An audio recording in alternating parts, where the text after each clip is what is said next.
All right, boys. We got the most useless superpowers I ever have. Let's see. We got what's his name? It's like I'm super late on this video, but I seen it and it caught my attention. His name is Ola. Yeah, you see the name. So let's see. All right. Let me see. Save us both some time and tell me what these mods do before I take you to prison or after? Okay, so it's been a couple months since I've done one of these videos, and the last video seemed to have a very positive reception, so I thought it would be a good idea to drop another one of them, because there are still way too many useless abilities that need to be covered. So in this video, we're going to be talking about some more useless superpowers to have in real life. Now, before I start mentioning some new abilities, I wanted to address some of the grievances in the last video, because there were quite a bit of them. First off, I want to address Akainu's devil fruit again, the magma fruit, and I will stand on this fruit being garbage in real life, because seriously, this fruit is way too destructive to even apply to real life scenarios. Sure, there's the Logia intangibility, but if you have the choice of Logia, there are way better and more convenient options. With this fruit, your only options are to either continue your regular life or become a world-renowned criminal. More on that later. And don't tell me that you'll be the best hero with this fruit, because you will be a bigger threat to civilians than any other villain could hope for. We already know how Akainu was moving during Marineford. Imagine you miss a magma fist and just destroy someone's car, or shoot, you put a crater through a building. Heck, you might even burn someone to ashes by accident. You're gonna be getting some type of lawsuit and getting put in jail for arson. Then there's Luffy's Gum fruit, which I'll admit that I've sold a bit short. I forgot to mention that there is the immunity to blunt damage, so realistically the only problem you'd be having would be learning how to actually control the stretching. But the immunity to blunt damage is probably the only benefit you'll get from it, mostly because electricity immunity is fairly niche. It's still alright, but it's not the crazy Gear 5 shenanigans that you see in the series. Also, Alright, look.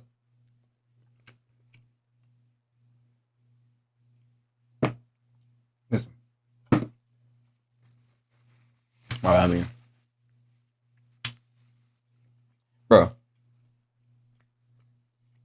put in the comments if you could have one devil fruit, which one would you do? Which one? Me?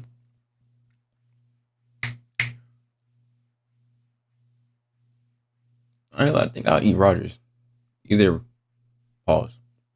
either Rogers or Luffy. I don't know. But having the first one, the devil fruit, yeah, definitely. I wouldn't want. But second, I would definitely want Luffy's. Bro, you could get shot. Anything could happen to you for real. You could literally be fine. Like what? the imagination portion of this fruit is not as potent as some of y'all think. Don't go around thinking that you're gonna be summoning meteors from the sky just because you imagined it. And then finally, I found that many comments shared a similar tone with the possibility of gaining superpowers. Just become a criminal. I've come to realize that it's possible that my audience consists of a lot more menaces than I previously thought, because some of y'all can't be trusted with powers. Now, contrary to popular belief, I am not a criminal, nor do I want to be a criminal if I had powers. Sure, no one would be able to stop you in theory, but then you gotta live the whole criminal lifestyle, like not associating with your family to preserve their safety, amongst other things, which is a lot less convenient than one would think. Then there were also people who were talking about world domination, and I believe that you guys should never ever get your hands on power. You'd be the mustache twirling villain that starts murking people for no reason. So with all that out of the way, it's time to finally talk about the first useless power on the list, One for All. Now this power is actually Bro. Wait. one of the worst you can get in real life, in my opinion. Literally. Because you're literally going to be breaking almost every bone in your body. You can't even use the power 100%. You gotta use a portion of it. And you're still gonna be breaking a bone. Like, you know how useless that would be?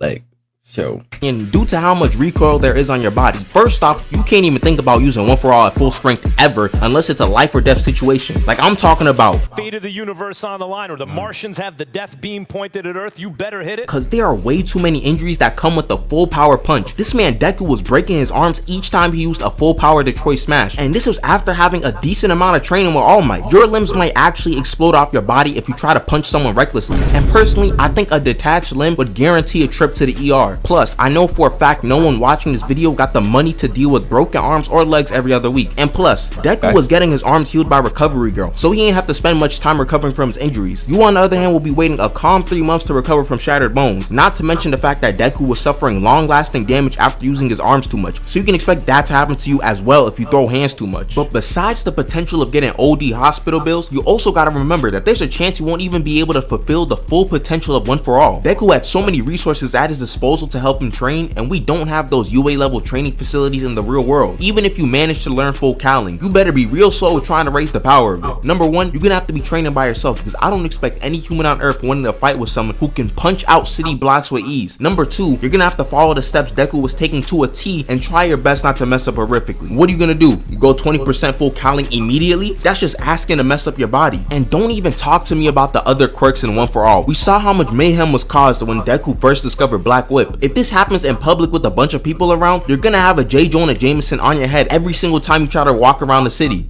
I can't stand Spider-Man. I can't stand him. I hate him. Staying in the My Hero verse, we got Dabi's cremation quirk, but honestly, this part is going to be mostly about Dabi, cause it's truly a horrific combo for him. Essentially, Dabi's body is more resistant to cold temperatures than hot cause of his mom, so anytime he uses his fire, he gets burnt, which means that he can't even use his power for real without literally cooking his skin. If you were in Dabi's situation, why would you ever use this quirk? It only seems to hurt you. Like, sure, you got strong flames, but I can get the same effect with an airsoft can and a lighter. Use this quirk too much and you'll just end up as a flaming corpse with no chance of recovery. I can see why bro was so mad with his brother, cause I would be tight too. You're basically the failed experiment of the family. Now the last quirk I want to cover again is this freaking tail quirk, cause I still got a lot of gripes with it. I talked about it in the first video, but let's be real, the channel was in a drastically different place than it is now. First off, I need you guys to level with me here. You guys can really call me anything, like stupid, short, a fraud, whatever, but one thing I refuse to be called is crazy for calling this quirk garbage, because quite frankly it's extremely useless. No matter what, you cannot convince me that this tail wasn't just some result of some radiation mutation or something that got passed down genetically. The doctors probably saw this kid with the big tail and realized that this kid got no quirk and were like, you know what? Just tell the kid that the tail is his quirk, that should work. Like, this thing just looks so inconvenient. I'm assuming that the tail just grew from the tailbone already in humans, so I can only imagine how annoying it would be to get clothes with this 3-foot appendage quite quirk tail with this quirk. Don't fare well with this. Try to make for that. Electro is running rampant in New York City. You use your tail to grab him, electrocuted. Try to jump in the air with your tail, electrocuted. Anything you do, you get bodied. And this will be very accurate to the show because I feel like I've only seen this guy get rocked. Next ability we got is another revisit. It's basically any big name Ki Blast in Dragon Ball, like the Final Flash, the Kamehameha, Gallic Gun, etc. Yo. I'm bringing the mic close for this. Bro.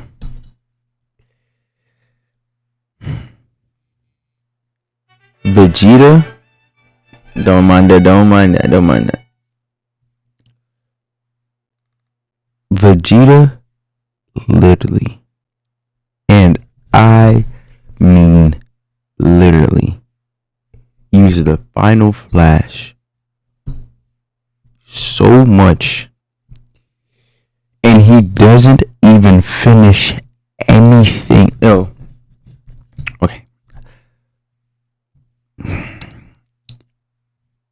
Hot take.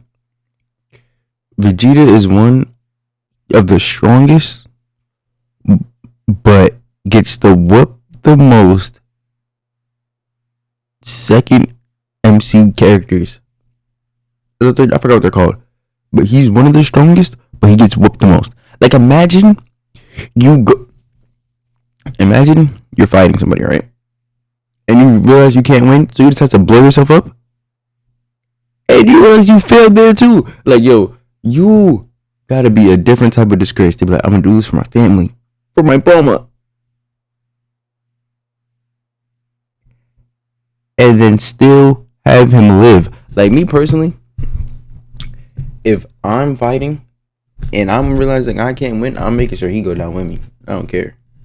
He's going down with me, bro.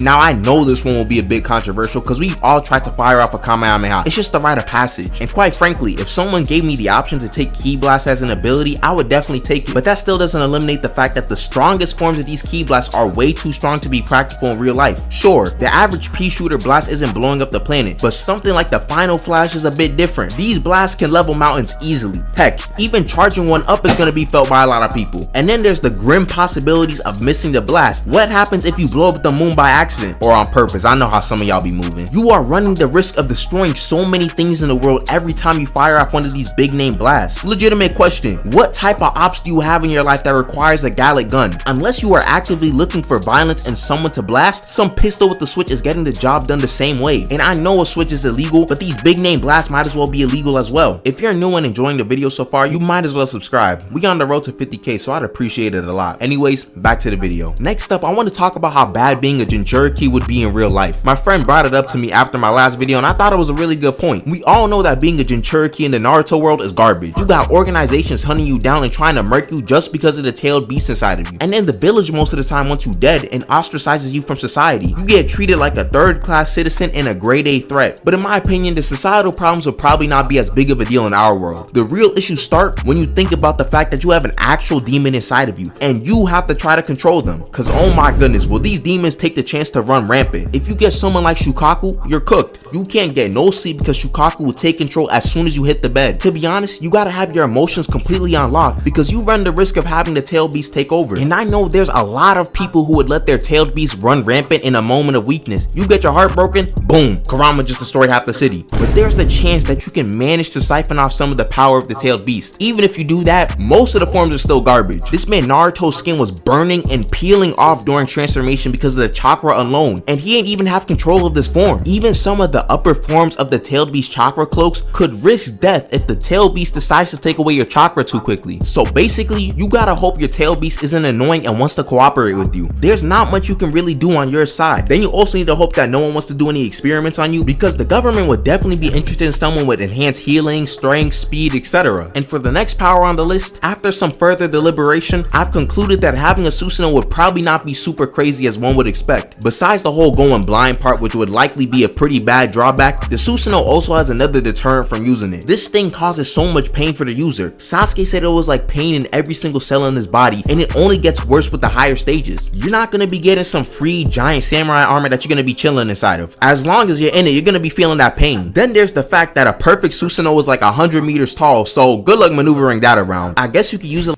Bro. But imagine, look, just look, here we go.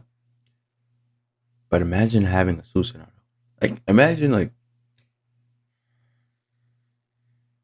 you taking a test. And you just chilling, vibing. And then, you're like, you know what? I don't feel like taking this test. Susanoo, boom! Guess what? Like, for our high schoolers, like, you gotta take the SAT. Right? Now imagine you had the ability to just, boom! 200 feet tall, Susanoo right there. No more SAT. Everybody passes. Hey, seems like a win to me. Seems like a win to me. Like Sasuke, i.e. use it like a taxi, but then again, your chakra consumption will be cooked. If you can get through all those caveats, you got yourself a pretty good power. Will you be able to handle all those inconveniences though? Most likely not. This last power I want to cover is going to be handled a bit differently than the others in this video. It has a very special place in my heart. When I was younger, I always liked the characters with super speed like the Flash, Sonic, Quicksilver, etc. And I always thought it would be really good to have super speed in real life. Like I could run at the speed of sound. That sounds amazing. And after growing older, I realized that super speed is so busted it's not even funny, and you don't even need that much speed to be able to win any fight for real. But after I realized this, I realized that all these shows I was watching growing up were all a lie. And yes, this is going to be me ranting about super speed in media, not about how effective it is in real life, because the orangutan at the zoo probably knows that running fast is really effective. Super speed seems to be so worthless in these shows. They always have the hero lose so many brain cells when they have this power, or they'll have the speedster be like the jokester of the group, so he automatically seems weaker than he actually is. Like, I know it's a hard power to write ride around, but you shouldn't let anyone get away if you're so fast that everything seems to stop around you. Like look at this. You should be winning every single battle. Remember when Wally beat a Lex Luthor fused with Brainiac with pure speed blitzes? This is how every fight in real life would go if you had even a fraction of Wally's speed. Like, give me super speed and I'm taking it. But if you give me the CW Flash's intelligence as well, then don't even offer it to me. I'd rather get the tail quirk. You're basically giving yourself no, Cap. I would rather. What's a good quirk? What's a terrible? I'd rather have a Monetta's quirk. I'd rather have her quirk or his quirk rather than that tail quirk, bro. Not the personality, the quirk. Because, bro, no, bro. But the Flash, I don't care. I don't care what nobody says. I know, bro, after like season 5, bro, it was cooked. Yeah, it was cooked. But hear me out, though. The CW from season 1 to 5.